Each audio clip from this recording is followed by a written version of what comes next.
I thank the distinguished gentleman from the Committee on Ways and Means, whom we all admire and revere for his civil rights leadership, and are delighted that he is bringing this legislation to the floor. I certainly appreciate the fiscal concern expressed by the distinguished gentleman from Louisiana, Madam Speaker. He's right in this sense that we have a long-term problem in the Highway Trust Fund, and we're going to address that issue next year in the authorization of the Surface Transportation Bill that the Committee on Transportation Infrastructure will bring through committee and to the House floor in good order well before the expiration date of the current law. But meanwhile, there is a short-term problem. In 1998, when I think everybody I see on the floor who was serving in the House at that time voted for what we affectionately known as T21, the Transportation Equity Act for the 21st century, to put the firewalls around the Highway Trust Fund, to ensure that those revenues would be invested in transportation and not held back in reserve in the to make deficits look smaller, as had been done from the time of President Lyndon Johnson in 1968 to 1998.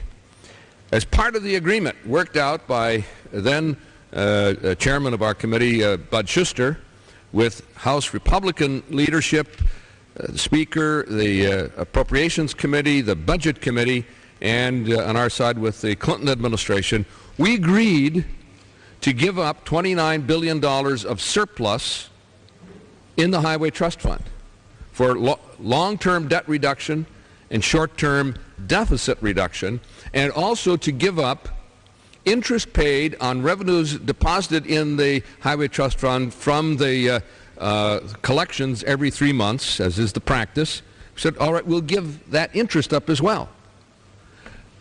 $8 billion was transferred to make the deficit look smaller, and the rest went to long-term debt reduction. At the time, we had not only a balanced budget, but a budget in surplus. The prospects for the economy were shining. It was a rising economy. There were revenues galloping into the Highway Trust Fund. But the economy has taken a bad turn. It's taken a bad turn on the heels of, or on the backs of the cornerstone of the Highway Trust Fund, which is a highway user fee. And for the first time since 1956, establishment of the Highway Trust Fund and the Interstate Highway Program, we have seen a decline in, may I have one additional minute? Speaker, I yield the gentleman an additional 1 minute. Gentleman is recognized for an additional minute. We have seen a decline in vehicle miles traveled, and that has meant a leveling off of revenues into the Highway Trust Fund.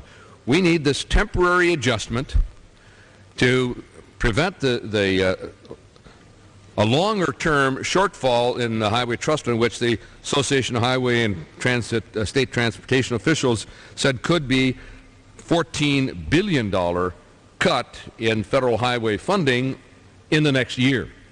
Now, we already have 8.2% unemployment in the building trades.